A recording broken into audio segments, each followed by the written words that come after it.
Do superheroes work on TV? The maker of Gotham has a surprising answer that is ironic.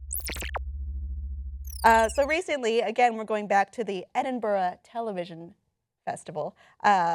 Bruno Heller, who is the showrunner on Gotham, which you may love or hate depending on who you are and if you watch it, had some interesting things to say about superheroes coming to television. He's not the only one.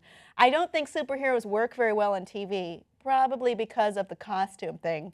TV is about real people and faces, and not so much about magic and the supernatural things. The comic book constituency has become so large and visible with the whole Comic-Con thing that it is very easy to assume that the audience is purely comic book enthusiasts. What? But I operate the show on the basis that it is a mistake to just go there. I would like to point out that Supernatural, which is the name of a show, has been running on the CW for over 10 seasons now and is not going to stop. How can you take a guy serious? How can you take a guy serious that goes, yeah, that Comic-Con thing, like that's their audience in the Comic-Con thing, and it sounds like a massive excuse, right? Because he's well aware that his show is god awful and it is not resonating. Listen, you used to review Gotham, but you told me you had to stop. I wanted to like it because I like Batman and I love his dossier of villains, but I watched one episode. And I was left so bewildered and irritated. It was something about a balloon capturing people. I know a lot about some obscure Batman villains. I don't know what that bullshit was, so I stopped. There was a man that used to kill people from attaching them to hot air balloons. That's a real thing.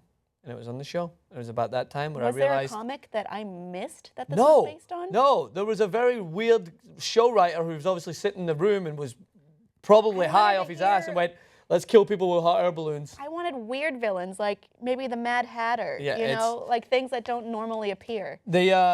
All right, so the show itself, Gotham, again, this is why I think he's making excuses. They just got so many things wrong. I was intrigued because from what I had read leading into it, I thought we were going to get a very Commissioner Gordon-based show, right? Which he does have some substance to his... Wait, is Commissioner Gordon not the main character? No, he is, but it's like also focused around the fact that Bruce Wayne's a little kid and all the Batman villains who came about because Batman was there are there and fully formed before Batman's actually became Batman. So what you're saying is the canon is completely messed up. Yes, there's the chicken way before the egg. It doesn't make any sense, right?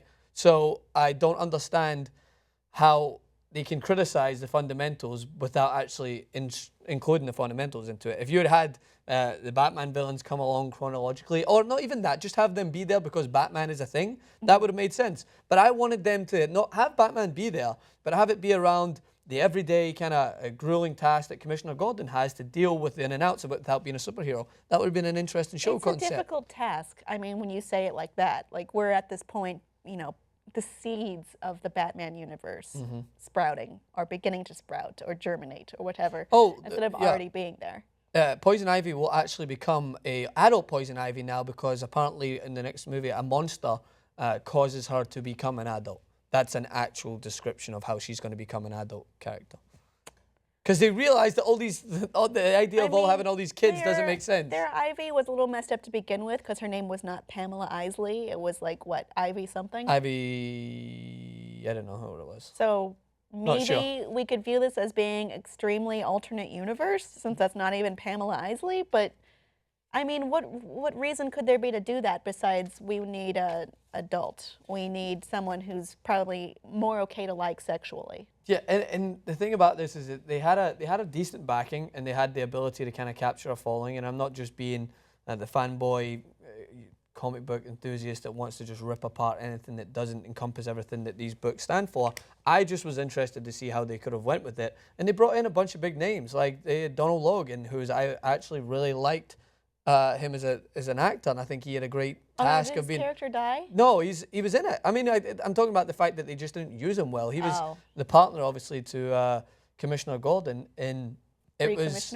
Their kind of chemistry was decent enough to kind of keep me interested for a certain amount of episodes, but the whole concept was just way out the window. And I do hope that somewhere down the line we have a Gotham universe ran on Netflix, hopefully. Well, you don't have to feel guilty about not liking it, because I do. some people say a true fan would never say something like that. But I say a true fan doesn't blindly love things because they feel like they have to. If a true fan knows what these things are, the fundamental, and will call it out if it's wrong, or if it's off, or if it's delivering completely the wrong message.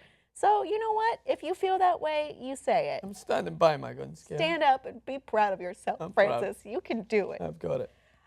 So yeah, I mean, we live in a world where Daredevil and Jessica Jones and Supergirl and The Flash and Green Arrow live. I don't think I agree with this. I don't think costumes are a problem. No. You know, but maybe you do. I mean, this seemed to be an issue back in the Smallville days when they did not want to put Clark Kent in the red and blue. Yeah. You know, I think we've moved past that, haven't we? Haven't we all? I would agree. I just think that, again, I think it's an excuse. I think he's just trying to kind of put the pieces back together because it's clear, it's so evident that no one's really buying into this theory. So, and you're right. I talked about it a little bit before. The CW have managed to do pretty well, considering that the Flash is always in his costume a lot of the time, and Arrow is still continuing to go on, and they're adding in Supergirl, and then they've added in Legends of Tomorrow, so they're doing pretty well to continually add. And there is a costume Superman coming to Supergirl. Interesting. Get ready for that. Audience, do you think superhero shows do not work? Maybe you agree. Let us know below in the comments, and please like and subscribe for more.